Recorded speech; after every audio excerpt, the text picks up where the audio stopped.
La Chambre des notaires du Rhône vous présente Mon notaire et moi.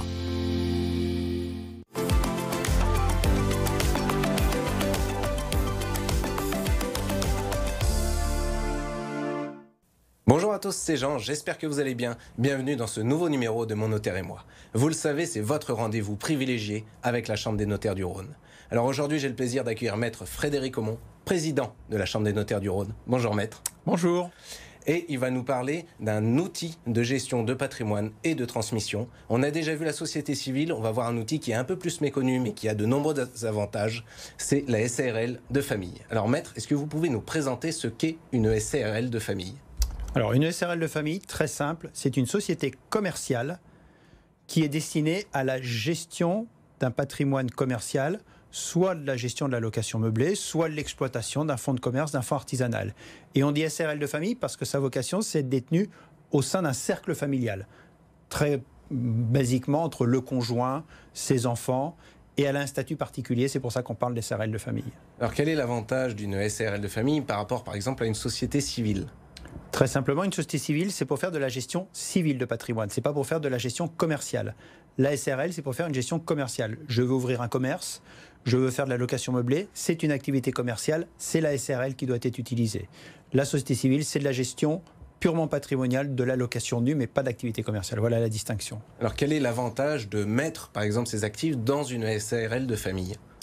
Deux avantages principalement. Premièrement, c'est un outil de gestion. Donc ça veut dire que j'ai un cadre juridique approprié avec des statuts, avec un mode d'organisation. Et puis deuxièmement, ça permet aussi à terme de transmettre ce patrimoine éventuellement à ses enfants. Je peux transmettre des parts de SARL progressivement à mes enfants tout en conservant le pouvoir de gestion au travers de mon statut de gérant. C'est l'intérêt. C'est-à-dire qu'on peut effectivement nommer un gérant, ça peut être nous. Est-ce que ça peut être quelqu'un de l'extérieur, par exemple ? Alors, le gérant peut être non associé de la société, c'est tout à fait possible. D'accord, donc même si ça doit rester dans le cadre familial d'un point de vue associé, on peut nommer un gérant qui ne fait pas partie de la famille. Tout à fait, c'est l'avantage.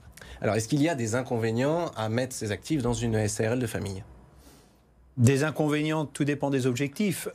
Il n'y en a pas vraiment, si ce n'est qu'après, il faut respecter le pacte statutaire. Il y a quelques obligations fiscales et comptables à respecter lorsqu'on est en SARL, mais sinon, il n'y a pas d'inconvénient majeur. Est-ce qu'on a à peu près la même flexibilité qu'on peut retrouver dans la société civile ou le cadre est un peu plus structuré ? Le cadre est un petit peu plus structuré. La rédaction des statuts est un petit peu moins libre que dans une société civile. Alors, on parle souvent des différents régimes qui sont l'impôt sur le revenu et l'impôt sur les sociétés.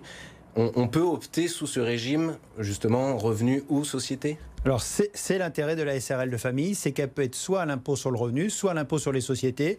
Il y a un choix à faire. Ça dépend de l'environnement, ça dépend du chiffre d'affaires, ça dépend du résultat, de la fiscalité de chacun. Donc là, c'est une étude qui permet d'appréhender le mieux le régime fiscal approprié. Et donc là, l'idéal, c'est de venir voir son notaire pour essayer de creuser cette question. Exactement. Parfait. Merci beaucoup, Maître, pour cette présentation. Merci à vous d'avoir regardé cette émission. Et n'oubliez pas, on se retrouve dans 15 jours pour un nouveau numéro de Mon notaire et moi. Et d'ici là, restez connectés sur BFM Lyon.